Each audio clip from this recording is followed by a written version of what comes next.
हम लोगों ने त्रिकोणमिति पढ़ा, अब हम पढ़ेंगे त्रिकोणमिति के अनुप्रयोग, application of some application of trigonometry. तो इस त्रिकोणमिति के कुछ अनुप्रयोग क्या हैं? आखिर में हम त्रिकोणमिति अगर पढ़ते हैं, अक्सर बच्चों का यह क्वेश्चन होता है कि हम कोई भी सब्जेक्ट या कोई भी टॉपिक पढ़ रहे हैं तो उसका कहाँ प्रयोग किया जाता है। तो जब आप त्रिकोणमिति पढ़ते हैं तो त्रिकोणमिति का कहाँ प्रयोग किया जाता है, इसके बारे में हमें इस चैप्टर में बात करनी है। त्रिकोणमिति की सहायता से उन दूरियों तथा ऊंचाइयों का परिकलन किया जाता है जहां पर लगभग पहुंचा नहीं जा सकता। जहां पर हम पहुंच नहीं सकते, ऐसी दूरियों का परिकलन करने के लिए हम प्रयोग करते हैं त्रिकोणमिति का। जैसे किस मीनार, वृक्ष, भवन, मकान आदि की ऊंचाई बिना उसकी चोटी तक जाए, हम उसकी चोटी तक नहीं जाएंगे, उससे पहले भी हम बता सकते हैं कि वह मीनार कितना लंबा है, वह वृक्ष कितना लंबा है, वह भवन कितना लंबा है और वह मकान कितना लंबा है। हमें उसे मापने की जरूरत नहीं है। हमसे उसके बीच की दूरी क्या है, हम यह भी बिना मापे बता सकते हैं, सिर्फ त्रिकोणमिति की सहायता से। ऊंचाई और दूरियां, ऊंचाई और दूरियों के बारे में बात करें, हाइट और डिस्टेंस के बारे में, तो ऊंचाई एवं दूरियों को ज्ञात करने के लिए निम्नलिखित महत्वपूर्ण पदों की जानकारी होनी चाहिए। हमें जब भी ऊंचाइयों और दूरियों को ज्ञात करना है तो हमें पता होना चाहिए कि हम कौन कौन से उसके मेन बेसिक टर्म है। अच्छा, क्या इसकी हेल्प से और कुछ भी ज्ञात किया जा सकता है क्या? तो त्रिकोणमिति की सहायता से हम बिना किसी ऊंच की चौड़ाई तक जाए हुए हम नदी की चौड़ाई भी माप सकते हैं, पर्वत की ऊंचाई भी माप सकते हैं कि नदी कितना चौड़ा है, पर्वत कितना ऊंचा है। ये सारी हाइट और डिस्टेंस, ऊंचाई और दूरी से रिलेटेड किसी भी समकोणीय त्रिभुज बनाने वाले आकृति का कोई भी फिगर हो या कोई भी टर्म हो, हम उसकी ऊंचाई और दूरी बहुत आसानी से बता सकते हैं त्रिकोणमिति की सहायता से। तो हम सबसे पहले बात करेंगे कि ऊंचाई और दूरियों को ज्ञात करने के लिए किन किन चीजों की जरूरत पड़ती है। तो सबसे पहले तो वह व्यक्ति होता है जो ऊंचाई और दूरी को मापता है या देखता है। वह व्यक्ति जो किसी वस्तु को देखता है, दर्शक या प्रेक्षक कहलाता है। जब भी किसी ऊंचाई और दूरी को ज्ञात करने के लिए हमें किसी न किसी व्यक्ति या वस्तु की जरूरत होगी, और जो भी व्यक्ति या वस्तु है, जो भी उस व्यक्ति और वस्तु को निकालने के लिए देख रहा है, उसे हम दर्शक या प्रेक्षक कहते हैं। कोई ना कोई तो ऊंचाई और दूरी ज्ञात कर रहा होगा ना, जो भी ऊंचाई और दूरी ज्ञात कर रहा होगा। बंदर अक्सर देखे होंगे एक पेड़ से दूसरे पेड़ पर छलांग लगा लेते हैं, तो पहले वो अनुमान लगाते हैं, उनके माइंड कॉन्सेप्ट में भी ट्रिग्नोमेट्री चलती रहती है। वो ऊंचाई और दूरी का अच्छे से गेस लगा लेते हैं। वह एक नीची ऊंचाई से एक ऊंची ऊंचाई की बिल्डिंग पर भी चढ़ जाते हैं और ऊंचे से नीचे तक भी आ जाते हैं। उनका भी कैलकुलेशन होता है। अगर उनके कैलकुलेशन में थोड़ा भी गड़बड़ होगा तो बंदर नीचे गिर जाएंगे। यदि प्रेक्षक को किसी वस्तु को देख रहा है, यदि कोई प्रेक्षक है, मान लीजिए मैं ही ऑब्जर्वर हूं और मैं किसी वस्तु को देख रहा हूं, तो प्रेक्षक की आंख को उस वस्तु से मिलाने वाली जो सरल रेखा है, मेरी आंख से किसी वस्तु को मिलाने वाली जो सरल रेखा होगी, उसे हम दृष्टि रेखा कहते हैं, लाइन ऑफ साइट कहते हैं। एग्जाम्पल के तौर पर मान लीजिए कि अभी हमारे पास एक बिंदु यहां रखा हुआ है और इस P को मैं क्या कर रहा हूं, देख रहा हूं, या मैं बहुत छोटा हूं और उसको नीचे से देख रहा हूं। तो मैं अगर देख रहा हूं तो मेरी आंखों से, या इस पॉइंट को हम यहाँ ऊपर मान ले रहे हैं, तो मेरी आंखों से इस वस्तु को देखने वाली जो लाइन है, यह line he line of site कहलाती है। मान लीजिए मैं यहाँ खड़ा होकर के मेरी जो आंख है इस वस्तु को क्या कर रही है, देख रही है, तो यह जो लाइन है लाइन ऑफ साइट है। जैसे यहाँ पर ध्यान दीजिए, यह नेत्र है, हमारा आंख है, और यहाँ पर एक वस्तु P रखी हुई है। तो यह जो वस्तु R है, यह जो व्यक्ति R है, यह व्यक्ति या इस व्यक्ति की जो आंख R है वो वस्तु P को देख रही है, तो यह रेखा कौन सी रेखा होगी, दृष्टि रेखा होगी, क्योंकि यही रेखा उस वस्तु को देख रही है। दूसरी बात करते हैं आधार रेखा की। आधार रेखा क्या होती है? प्रेक्षक की आंख से होकर जाने वाली क्षैतिज रेखा को, अब उसकी आंख से होकर के जाने वाली क्षैतिज रेखा को आधार रेखा कहते हैं, जिसके सापेक्ष कोणों का मापन किया जाता है। और अगर वह व्यक्ति सीधी रेखा में, मान लीजिए यह जो आंख है यह इसके सीधी यानी क्षैतिज रेखा में यह देख रहा है, तो यहां से यहां तक यह रेखा जो है क्षैतिज रेखा है, और इसे ही हम कहते हैं आधार रेखा। और इसी पर कोणों का मापन किया जाता है। और यहाँ पर जो यह हमारा कोण बन रहा है, यह कोण ही हमारा कौन सा कोण है, यहाँ यहीं पर जो कोण बन रहा है वो आधार रेखा के सापेक्ष कोण बनता है। हमेशा आधार रेखा के सापेक्ष ही कोण बनता है। यहाँ पर आपको एक फिगर दिखाई दे रहा है।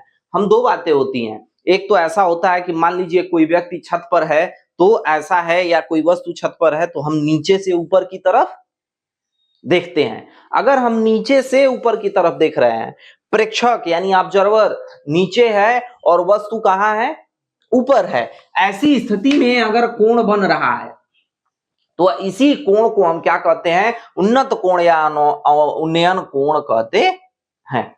यह जो कोण होता है उन्नयन कोण कहलाता है। कब, जब प्रेक्षक नीचे हो और वस्तु क्या हो, ऊपर हो। जैसे मैं यहाँ नीचे हूं और छत पर कोई बंदर बैठा है और मैं उस बंदर को देख रहा हूं, छत पर बैठे बंदर को, तो मेरी आंखों द्वारा जो बनाया गया आधार रेखा और दृष्टि रेखा के बीच में जो कोण बनेगा, उस कोण का मैं क्या नाम दूंगा, उन्नयन कोण, angle of elevation, angle of elevation कहेंगे हम इसे। लेकिन ऐसा भी तो हो सकता है कि मैं छत पर हूं और कोई वस्तु नीचे हो। तो ध्यान दीजिए, इस बार मैं ऑब्जर्वर जो है, यहां जो ऑब्जर्वर Q है यह छत पर है,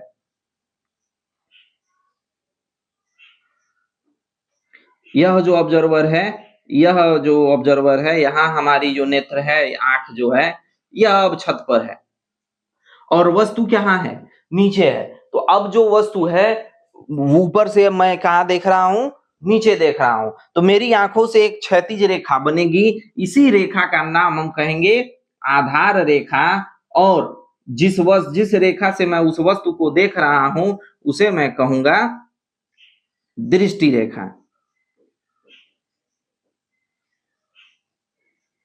तो अगर कोई वस्तु ऊपर से नीचे की ओर देखी जा रही है तो हमारी आंखों द्वारा बनाया गया आधार रेखा तथा उस वस्तु को देखे जाने वाले रेखा के बीच का जो कोण बनता है उसे हम अवनमन कोण कहते हैं।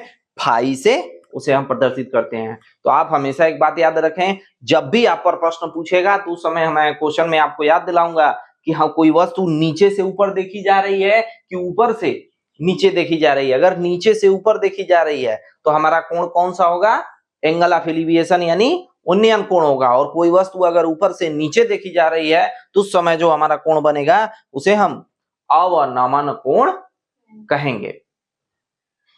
और अगर अवनमन कोण और उन्नयन कोण को हम मिला देते हैं तो आप ध्यान से देखिए कि मान लिया कि यह QS एक मीनार है, एक वृक्ष है, कोई भी टर्म है, अगर हम इन दोनों को मिलाते हैं तो यह एकांतर कोण बनाते हैं। और जब यह एकांतर कोण बनाते हैं तो एकांतर कोण आपस में क्या होते हैं, बराबर होते हैं। तो इस हिसाब से हम ऐसा भी कह सकते हैं कि अवनमन कोण किसके बराबर होता है, अवनमन कोण बराबर हो जाता है किसके, उन्नयन कोण के। यानी मान लीजिए दो वस्तु हैं, एक वस्तु ऊपर है और एक वस्तु नीचे है, एक ऑब्जर्वर ऊपर है और एक ऑब्जर्वर नीचे है। तो ऑब्जर्वर, अगर ऊपर वाला ऑब्जर्वर नीचे वाले को देख रहा है और नीचे वाला ऑब्जर्वर ऊपर वाले को देख रहा है, तो दोनों के द्वारा, उसके द्वारा बनाया गया अवनमन कोण और नीचे की जो प्रेक्षक है उसके द्वारा बनाया गया उन्नयन कोण, दोनों का मान आपस में हमेशा क्या होता है, बराबर होता है। और यह एकांतर कोण की थ्योरी से हम इसे, एकांतर कोण के नियम से हम इसे प्रूफ कर सकते हैं। तो यह आपका इंट्रोडक्शन था किसके सापेक्ष, त्रिकोणमितीय के कुछ अनुप्रयोग। अब हम बात करेंगे इनके प्रश्नों के बारे में और इनके प्रश्नों को हल करेंगे। तो अक्सर बच्चों का क्वेश्चन होता है कि सर हम कोई भी सब्जेक्ट पढ़ते हैं तो हम पढ़ते हैं तो उसका उपयोग कहाँ करेंगे, हमको आखिर में क्यों पढ़ रहे हैं, किस लिए पढ़ रहे हैं, उसका कहीं जिंदगी में उपयोग भी है। बिल्कुल है, ऐसे ही त्रिकोणमिति का भी उपयोग है। हर विषय का, हर चैप्टर का, एक एक बात का जिंदगी में उपयोग है। तो ऐसे ही त्रिकोणमिति के अनुप्रयोग के बारे में हम पढ़ रहे हैं। चलिए इसके क्वेश्चंस देखते हैं। देखिए, अनुप्रयोग इबारती प्रश्नों की खासियत होती है कि वो खुद में ही अपने सारे आंसर समेटे होते हैं, बस आपको उसे पढ़ना है। एक बार में पढ़ना है, समझ में ना आए तो दोबारा पढ़िए, 3 बार पढ़िए, 4 बार पढ़िए, प्रश्न में ही उसके उत्तर की लगभग सारी प्रावधान दिए रहते हैं। आप प्रश्न के हिसाब से चलिए, उत्तर आपका आ जाएगा। और खासकर त्रिकोणमिति के प्रश्नों को हल करने के लिए हमें प्रश्न के अनुरूप अच्छे से चलना होता है और इसमें फिगर बनाना होता है। अगर आप फिगर बना लिए तो 90% क्वेश्चन आपके क्लियर हो जाते हैं। और उसको ध्यान से, एक बार में नहीं समझ में आया तो दोबारा पढ़िए, दोबारा नहीं समझ में आया 3 बार पढ़िए, 4 बार पढ़िए, 5 बार पढ़िए। क्वेश्चन बार बार पढ़ने से समझ में आएगा और सावधानी से पढ़िए, एक एक टर्म को मिला करके पढ़िए। चलिए एक पहले टाइप के प्रश्नों को देखते हैं। भूमि के एक बिंदु से जो मीनार के पाद बिंदु से 30 मीटर की दूरी पर है, मीनार के शिखर का उन्नयन कोण 30 डिग्री है। तो मीनार की क्या बताइए? ऊंचाई बताइए। इबारती प्रश्नों का एक सीधा सा फंडामेंटल थ्योरी है। मैंने हमेशा कहा जब भी इबारती प्रश्न में जो आपसे पूछता है उसी को हम क्या कर लें? मान लें। तो हमसे मीनार की ऊंचाई पूछा है ना, तो आप मान लीजिए, माना मीनार की ऊंचाई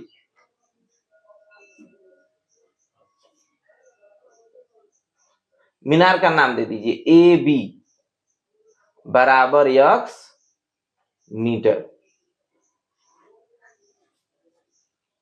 x मीटर है। तो चलिए इस मीनार को हम बना लिए। मीनार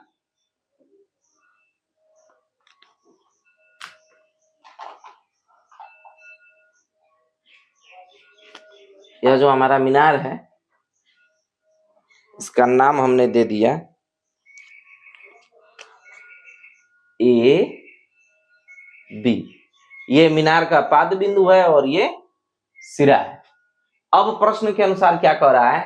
भूमि के एक बिंदु से जो मीनार के पाद बिंदु से 30 मीटर की दूरी पर है। माना इसमें भी जो बिंदु है, भूमि का बिंदु क्या मान लिया?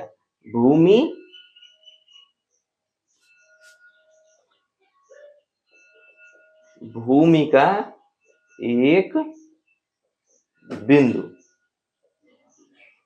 कुछ भी आप मान लीजिए, माना वो बिंदु C है, वो एक बिंदु C है। तो यहां पर एक बिंदु C है। अब इस C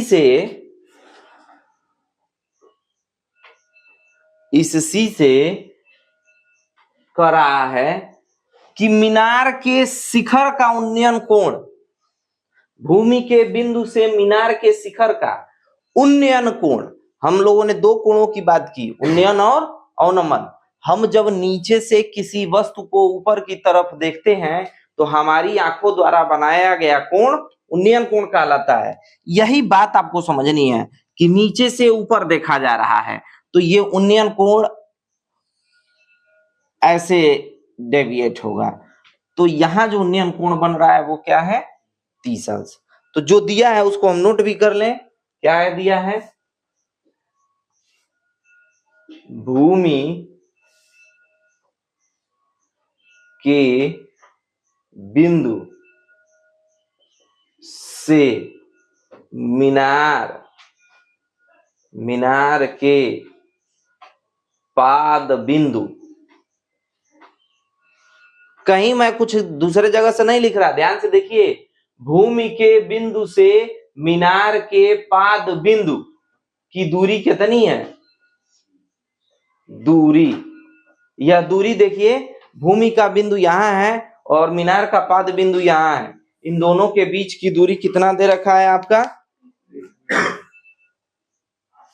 30 मीटर। तो यह हमारी दूरी कितनी हो गई? 30 मीटर। एक और बात दे रखा है, मीनार के शिखर का उन्नयन कोण। तो मीनार के शिखर का उन्नयन कोण कितना दे रखा है? मीनार के शिखर का उन्नयन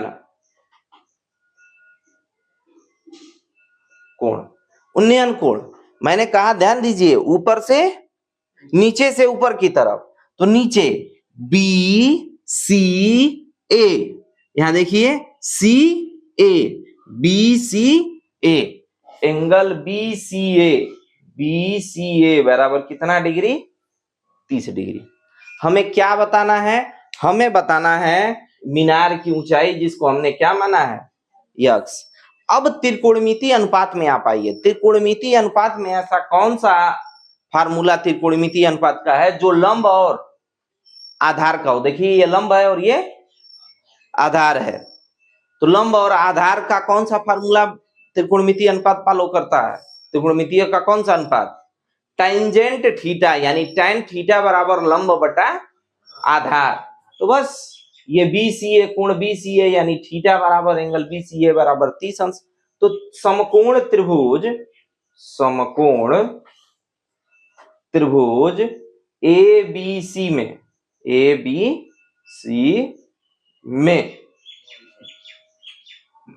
tan थीटा के जगह आपका tan थीटा बराबर क्या होता है, लंब बटा आधार।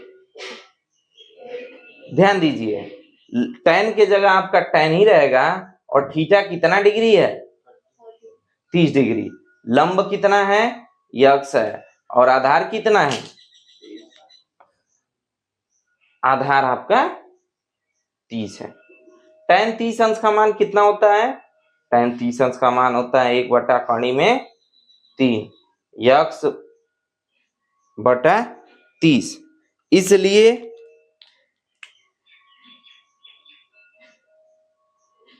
यक्स बराबर क्या हो जाएगा, 30 बटा कणी में 3। या तो आप ऐसे ही आंसर कर दीजिए, नहीं तो कणी में 3 का ऊपर, कणी में 3 का नीचे गुणा कराइए तो हो जाएगा 30 कणी में 3 बटा 3। 30 का 3 से होगा 10 कणी में 3, तो आपका आंसर कितना हो जाएगा, 10 कणी में 3 मीटर। देखिए हमने मीनार की ऊंचाई बता दी, कितना मीटर है, 10 कणी में 3 मीटर है। अगर हम 30 डिग्री से किसी मीनार के शिखर को देखते हैं भूमि के 30 मीटर दूरी पर, उसके पाद बिंदु से, उसकी नींव से 30 मीटर की दूरी पर खड़े होकर 30 डिग्री का एंगल बना करके अगर हम किसी वस्तु को देख रहे हैं, तो भूमि के पाद बिंदु से मीनार की जो ऊंचाई होगी वो 10 कणी में 3 होगी। और कणी में 3 का मान यहाँ पे रख सकते हैं 1.743। अगर आपको कहा है रखने के लिए तो ही आप रखेंगे, नहीं तो नहीं। अब आते हैं अगले प्रश्न पर। इस प्रश्न से पहले हम टाइप 4 टाइप का प्रश्नों को कराना चाहेंगे, क्योंकि यह प्रश्न इससे रिलेट करता हुआ है। उसके बाद इन दोनों प्रश्नों पर हम लोग आएंगे। टाइप 4 को जरा आप ध्यान से देखिए। एक मीनार की छाया उसकी लंबाई की कणी में 3 गुनी है, तो सूर्य का उन्नयन कोण बताइए। तो माना सूर्य का उन्नयन कोण कितना है, माना सूर्य का उन्नयन कोण बराबर क्या, थीटा। हमको पता ही नहीं है तो हम कोण को थीटा से डिनोट करते हैं, तो थीटा मान लिया। यक्स से डिनोट आप करते हैं तो यक्स मान लीजिए। अच्छा, इसमें मीनार की छाया, तो मीनार हमने मान लिया, माना ए बी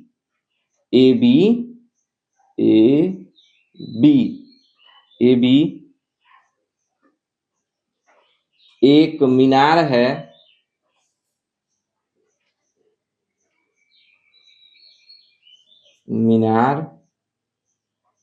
है,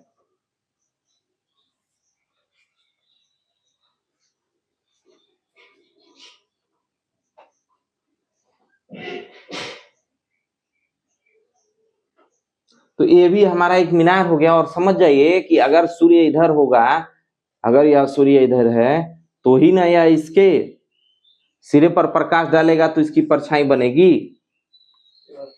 क्योंकि अभी जैसे मैं यहाँ खड़ा हूं, आप सामने से देख रहे हैं लाइट जल रही है, तो मेरी परछाई ठीक मेरे अपोजिट टाइम में बन रही है, बल्ब की दिशा के सामने बन रही है। तो ऐसे ही मान लीजिए वह सूर्य है और मैं हूं मीनार, तो मेरी जो छाया है वो ऐसे बनेगी।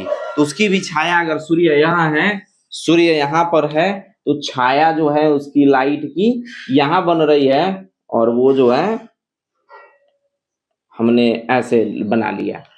तो माना ए बी इसको ऐसे कर लीजिए कि माना मीनार की लंबाई क्या है, यक्स है, और मीनार जो है, मीनार का नाम हमने यहाँ क्या दे रखा है, ए बी, इसको भी इसी में दिखा दीजिए। मीनार ए बी की लंबाई बराबर यक्स मीटर, तो उसकी छाया कितने की है, तो मीनार की छाया बताइए, मैं यहाँ खड़ा हूं तो मेरी छाया मेरे पैर से और उस मेरी छाया के सिर तक जा रही है ना, तो ये मेरा हो जाएगा आधार, यानी आधार हमारा जो है, इसकी बात हो रही है। ये अगर यक्स है तो छाया उसकी कणी में 3 यक्स हो रही है, क्योंकि प्रश्न कह रहा है कि लंबाई की कितनी गुनी है, कणी में 3 गुनी है, तो इसकी जो छाया बी सी है वो कणी में 3 यक्स हो जाएगी। बस अब प्रश्न के अनुसार आप चलिए, प्रश्नानुसार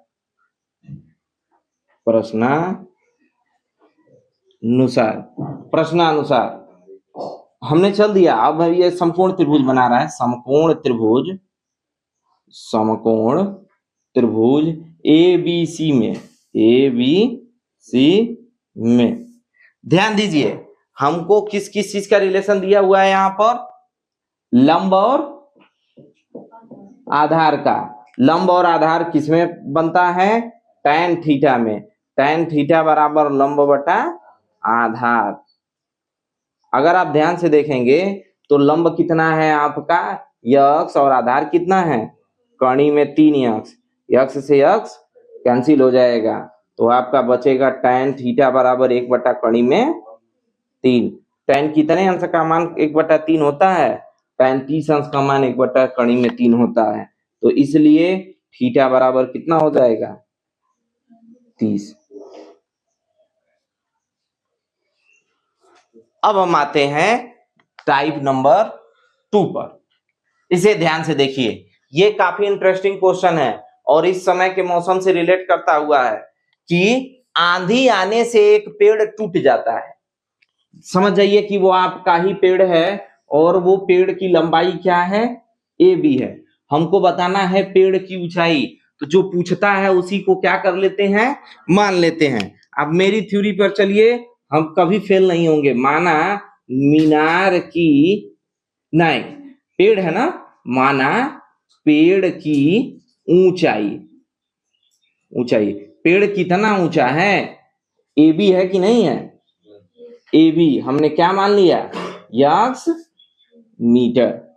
अब होता क्या है कि आंधी आने से एक पेड़ टूट जाता है और टूटा हुआ भाग इस तरह मुड़ जाता है कि पेड़ का शिखर जमीन को छूने लगता है। ऐसा हुआ है कि आंधी की हवाएं आपके इसके विपरीत साइड से चली हैं, तो पेड़ जो है बिंदु सी से क्या हो गया है, टूट गया है।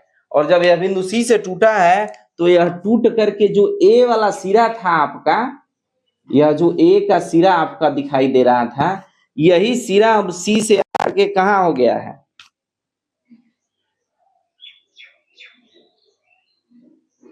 सी बिंदु से टूट करके वो जो ए का सिरा था अब वो नीचे आ गया है। कह रहा है इसके साथ कितने अंश का कोण बना रहा है, 30 अंश का। बात समझ में आ रही है। बिंदु सी से पेड़ का हिस्सा आधे पर से या आधे से ज्यादा पर से पता नहीं है, लेकिन टूटा है तो आकर के जमीन से टक गिर गया है नीचे, तो यानी उसके ऊपरी सिरा पेड़ का जो आपका, ऐसे सिंपल भाषा में आप लोग जो भी कहते हो उसका ऊपरी सिरा कर दें, अग्र सिरा कर दें, या आपकी लैंग्वेज में हम बात कर दें पुलई, यह जो ऊपर वाला हिस्सा है वह आकर के जमीन को टच कर दिया है और वो 30 डिग्री का कोण बना रहा है। पेड़ के पाद बिंदु की दूरी जहां से पेड़ का शिखर जमीन को छूता है 8 मीटर है। पेड़ के पाद बिंदु से पेड़ के शिखर का जहां से वो जमीन को छूता है वो कितना है, 8 मीटर है। तो हमें बताना है कि बताइए पेड़ कितना बड़ा है। बिल्कुल हम बता देंगे कि पेड़ हमारा कितना बड़ा है। उसके लिए हम पता कर लें कि पहले यह कितना है और फिर उसके बाद इसको पता कर दें, दोनों को हम जोड़ देंगे लंब और कोण हमें पता हो जाएगा, क्योंकि इस पेड़ को जब आप खड़ा करेंगे तो कोण ही लंब है ना, कोण ही इसकी लंब में जुड़ जाएगा। तो चलिए प्रश्न को और बढ़ाते हैं, जो जो दिया है हम नोट कर लेते हैं। इसके बाद क्या दिया है, पेड़ के शिखर को जमीन को छूने लगता है और इसके साथ उन्नयन कोण। तो पेड़ के शिखर का उन्नयन कोण कितना दिया है, उन्नयन कोण। ध्यान से देखिए, सी ए बी चाहे बी ए सी, एंगल बी ए सी बराबर कितना डिग्री, 30 डिग्री। और जहां पेड़ के शिखर जमीन को छूता है, पेड़ के सारे प्रश्न यहीं लिखा है, पेड़ के पाद बिंदु की दूरी, पाद बिंदु की दूरी जहां पेड़ का शिखर जमीन को छूता है, जमीन को छूता है, वो कितना मीटर है, बीए। बीए बराबर कितना मीटर, 8 मीटर है। बस प्रश्न बन गया। यहां एक और बात है, हम यहां एक और शब्द यहां लगाएंगे कि माना पेड़, इसी के साथ माना पेड़ बिंदु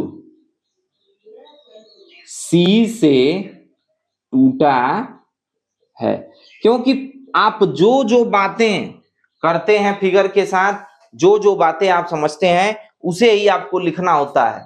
क्योंकि एक बार अगर आपने फिगर बना लिया तो आप देख रहे हैं सिर्फ 2 या 3 ही स्टेप चलने के बाद हमारे क्या आ जाते हैं, आंसर आ जाते हैं।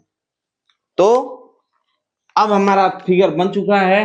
अब हम यहां ध्यान देंगे, समकोण त्रिभुज, समकोण त्रिभुज, त्रिभुज सीबीए, सीबीए।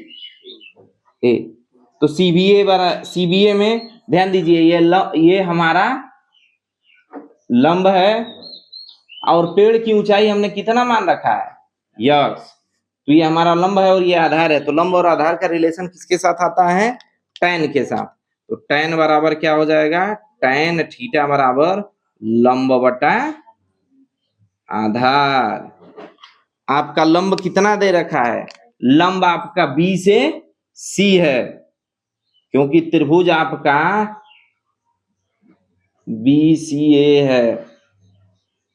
आसीए नहीं आप जोड़ सकते, त्रिभुज तो आपका यहीं तक का है ना।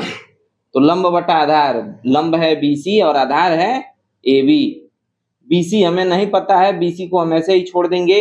एबी हम अगर बात करें तो एबी जो है कितने मीटर है, 8 मीटर है। tan के जगह tan का मान रखेंगे और थीटा के जगह मान क्या है, 30 अंश है। तो थीटा के जगह हमने मान कितना रखा है, 30 अंश। तो बीसी बटा 8, tan 30 अंश का मान 1 बटा कड़ी में 3 होता है, बीसी बटा 8। तो इसलिए बीसी बराबर क्या हो जाएगा, 8 बटा कड़ी में 3, 8 को इधर भेज दीजिए, मीटर। ये अभी इतने ही हिस्से का मान आया। अभी तो हमको सीए निकालना है। ध्यान दीजिए, सीए ऊपर का चाहे सीए कर्ण, यह कर्ण बना रहा है कि नहीं, कर्ण बना रहा है। तो कर्ण के हिसाब से लंब, आधार और कर्ण का रिलेशन किसके साथ होता है, आधार और कर्ण का रिलेशन किस त्रिकोणमितीय अनुपात का फार्मूला है, कास का। तो फिर हम यहां लिखेंगे कि cos थीटा बराबर आधार बटा कर्ण। आधार कितना है आपका, आधार है AB और कर्ण कितना है आपका AC। कास के जगह कास और थीटा के जगह थीटा का मान कितना है, 30 अंश है। और ए बी के जगह ए बी का मान आपको पता है, बिल्कुल पता है 8 है, और ए सी का मान पता है, नहीं पता है, तो इसी को ए सी ही रहने देंगे। तो इसलिए कास्तीस अंश का मान कितना हो जाता है, कास्तीस अंश का मान हो जाता है आपका कड़ी में 3/2 बराबर 8/AC। तो कड़ी में 3/2 आप AC बराबर लिख सकते हैं AC। AC को आप यहाँ अगर कन्वर्ट करेंगे तो 2 का गुणा हो जाएगा 16 और यहाँ कड़ी में 3 नीचे हो जाएगा, तो हो जाएगा 16 बटा कड़ी में 3। अब ध्यान से देखिए तो पेड़ BC और CA को मिला के है क्या, तो पेड़ की ऊंचाई क्या हो जाएगी, पेड़ की ऊंचाई, पेड़ जो ऊंचा है वो BC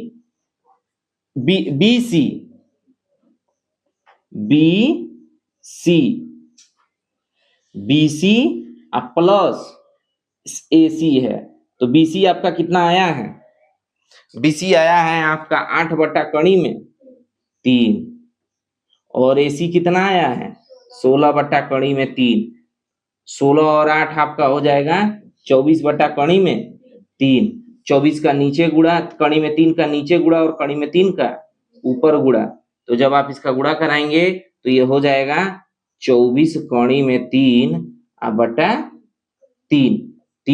कड़ी में 3 से कड़ी में 3 का होगा 3 हो जाएगा, 3 से 24 को आप कैंसिल करेंगे तो क्या हो जाएगा 8 कड़ी में 3, यही आपका आंसर हो जाएगा। अब आते हैं इसके सबसे मुश्किल और टफ जैसे सवाल पर। ये आखिरी और बेटर क्लास का सवाल होता है। इसमें भी सबसे पहले गुब्बारे की ऊंचाई पूछ रहा है, तो हमने सीधा सा कहा है जो हमें पूछता है हम उसे क्या कर लेते हैं, मान लेते हैं। माना गुब्बारे की ऊंचाई कितनी, गुब्बारे की ऊंचाई, गुब्बारे की ऊंचाई, गुब्बारे को हमने मान लिया कि गुब्बारा A से B पोजीशन पर है, तो AB बराबर क्या x। मान लीजिए गुब्बारा है और यहाँ पर हमारा ये गुब्बारा रखा हुआ है और ये गुब्बारा AB ऊंचाई पर है। प्रश्न क्या कह रहा है, एक सीधी सड़क के ऊर्ध्वाधर ऊपर एक गुब्बारे से किसी क्षण पर 2 कारों का अवनमन कोण, 2 कार हैं, कार नंबर A हमने कार नंबर ले लिया C और एक कार नंबर ले लिया D। 2 कारों का क्या दे रखा है, अवनमन कोण 45 अंश है। ध्यान दीजिएगा, अवनमन कोण 45 अंश है, तो यदि दोनों कारों के बीच की दूरी कितनी है, दोनों कारों के बीच की दूरी कितनी है 100 मीटर और अवनमन कोण क्रमशः दे रखा है 45 और 60, तो अवनमन कोण हो जाएगा 45 और 60। तो हमें बताना है, बताइए गुब्बारा कितना ऊंचा है। देखिए प्रश्न कितना इंटरेस्टिंग है। तो हम सबसे पहले जब इस प्रश्न को देखेंगे तो सबसे पहले तो वो सारी चीजें नोट कर लीजिए जो इसमें दे रखी हैं। पहला चीज क्या दे रखा है, किसी क्षण 2 कारों का अवनमन कोण, तो ये अवनमन कोण ध्यान दीजिए ऊपर से नीचे दिख रहा है, ध्यान दीजिए, यानी गुब्बारे पर कोई व्यक्ति है या गुब्बारा ही इन 2 कारों पर अवनमन कोण बना रहा है। तो पहला अवनमन कोण जो है आपका वो कितना डिग्री है 45 डिग्री है और दूसरा कितना है 60 डिग्री है। हमने इस ले लिया यहाँ E। तो चलिए गुब्बारे से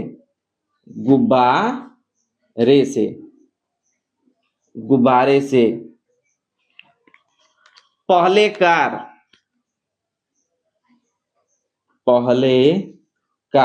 हमारा जो पहला कार दे रखा है यहाँ पर,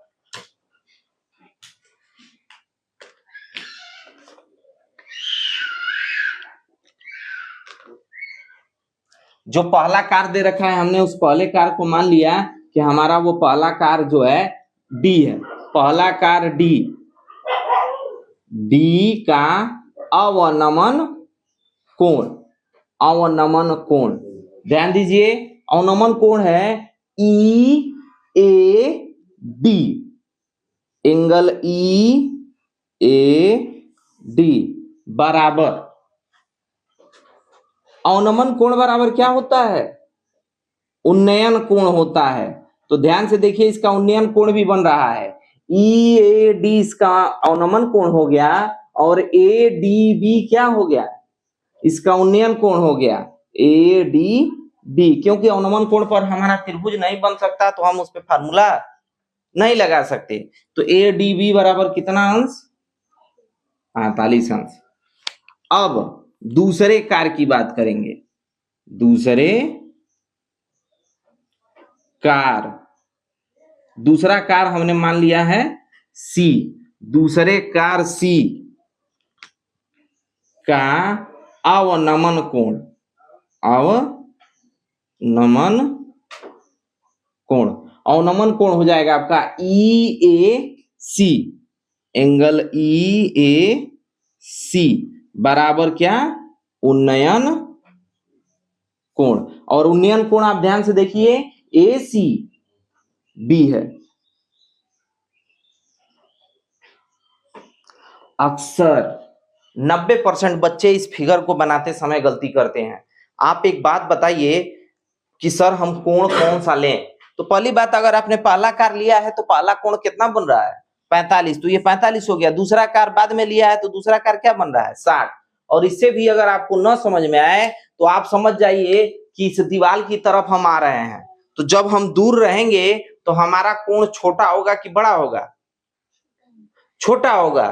क्योंकि जैसे जैसे हम दीवार की तरफ आते जाएंगे दीवार हमारे लिए 90 अंश बनाना चालू कर देगी। तो यानी पास आने पर कोण बढ़ता है। किसी भी क्षैतिज वस्तु से जो ऊर्ध्वाधर आपकी वस्तु है उसके हिसाब से अगर हम बात करें तो अगर उसकी तरफ अगर आप आते हैं तो कोण क्या होता है, बढ़ता है। और उससे दूर हटते हैं तो कोण घटता है। इसलिए दूर वाला जो है उसका कोण 45 है और जो नजदीक है उसका कोण क्या है, 60 है। इसमें आप गलत नहीं कर सकते, क्योंकि यहाँ गलत करेंगे तो आपका, अभी आप यहाँ 45 कीजिए और यहाँ 60 कीजिए तो आंसर में फर्क आ जाएगा। इस बात को केयर कीजिएगा। बस एक और चीज दे रखा है, कारों के बीच की दूरी, कारों के बीच की दूरी। क्वेश्चन में सिर्फ आपके वैल्यू नोट करने में ही दिक्कत होती है। बीच की दूरी, कारों के बीच की दूरी, और कार के बीच की दूरी C से D कितना है, 100 मीटर है। बस उसके बाद आप, इसमें दो समकोण त्रिभुज दिखाई दे रहे हैं। एक समकोण त्रिभुज क्या है, ABC है। समकोण त्रिभुज, समकोण त्रिभुज ABC में ध्यान दीजिए तो लंब बटा आधार दे रखा है, यानी tan थीटा बराबर, इसको θ1 ना हो तो कर लीजिए, इसको θ2 कर सकते हैं आप। तो θ1 बराबर लंब बटा आधार। आपका लंब कितना दे रखा है, लंब हमें पता है क्या, AB को हमने क्या माना है, यक्स। आधार हमारा पता है क्या, नहीं पता है। तो नहीं पता है तो हम उसको ऐसे ही लिख देंगे, तो हमारा आधार क्या हो गया, BC हो गया। तो इस हिसाब से tan थीटा, tan के जगह tan और थीटा के जगह हमारा मान कितना है, θ1 60 अंश है। तो 60 अंश बराबर हो जाएगा आपका, 60 अंश बराबर आपका हो जाएगा यक्स बटा BC। tan 60 अंश का मान क्या होता है, कड़ी में 3 होता है, तो कड़ी में 3 यानी BC, यक्स बटा BC। तो BC बराबर क्या हो जाएगा, BC बराबर हो जाएगा यक्स बटा कड़ी में 3, समीकरण 1। अब आपका एक और समकोण त्रिभुज बन रहा है ADB। समकोण त्रिभुज ADB में, समकोण त्रिभुज ADB में, समकोण त्रिभुज ADB में क्या है, समकोण त्रिभुज ADB में भी लंब बटा आधार ही है आपका। तो लंब tan θ1 बराबर लंब बटा आधार। लंब आपका क्या है, लंब भी इस बार आपका क्या है, AB है, और AB को हमने क्या मान रखा है, x। तो यह x, और आधार इस बार आपका बड़ा हो गया है B से कहां तक, D तक, BD। तो tan के जगह आपकी वैल्यू क्या है, tan ही है और θ2 के जगह क्या है 45 अंश है। लंब आपका x है और आधार में दो चीजें हैं, ध्यान दीजिए, BC भी है और CD भी है, BC धन CD। अच्छा, 45 अंश का मान क्या होता है 1 होता है, x के जगह आपका x। और अभी आपने BC का मान निकाला है, BC का मान कितना है x बटा कणी में 3 और CD का मान कितना है 100 है।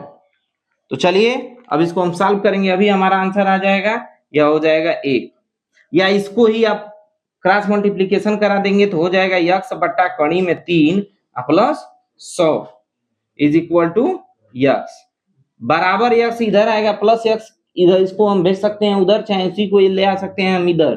इसको अगर हम यहाँ लेते आएंगे तो हो जाएगा x बट्टा कणी में 3 माइनस x। तो ध्यान दीजिए, या तो आप इसे उधर ले जाइए चाहे इस टर्म को यहां ही लेते आइए, और ये आपका हो जाएगा -100 प्लस 100 उधर जाएगा तो क्या हो जाएगा -100 हो जाएगा, -100 हो जाएगा तो ये हो जाएगा x आप कॉमन कर लीजिए, दोनों में x कॉमन आपको दिखाई दे रहा है, x कॉमन करेंगे तो हो जाएगा 1/√3 माइनस 1 इज इक्वल टू -100। अब इसको इधर भेज देंगे, अब यहाँ सॉल्व जब करेंगे तो यह जो कणी में 3 है इसको सॉल्व कीजिएगा तो यह हो जाएगा कणी में 3 अब 1 माइनस कणी में 3 और ये हो जाएगा -100। ध्यान दीजिए, माइनस कभी भी दूरी माइनस में नहीं होती, तो दोनों पक्षों में आप क्या कर दीजिए माइनस का गुणा करा दीजिए। जब आप इसमें माइनस का गुणा कराएंगे, जब आप इसमें माइनस का गुणा कराएंगे तो माइनस का गुणा जब आपका होगा तो यह हो जाएगा, ये ठीक चिन्ह विपरीत हो जाएंगे, तो ये हो जाएगा आपका चिन्ह जो है माइनस कणी में 3 हो जाएगा आपका प्लस कणी में 3 और 1 जो हो जाएगा प्लस से माइनस में हो जाएगा और अपान कणी में 3 बराबर 100, क्योंकि माइनस गायब हो गया। क्योंकि यहाँ स्पेस आपके पास नहीं है तो मैं यहाँ जो है एक्चुअल में आपके पास नहीं, मेरे पास नहीं है, तो हम इस चीज को यहाँ लिख रहे हैं। ध्यान दीजिए, x बराबर जो होगा आपका x बराबर 100 और नीचे बटे कणी में 3 है तो ऊपर जाएगा तो क्या हो जाएगा गुणे कणी में 3 और नीचे कणी में 3 माइनस 1, तो यह हो जाएगा x बराबर 100 कणी में 3 और कणी में 3 माइनस 1, यही आपका आंसर हो जाएगा।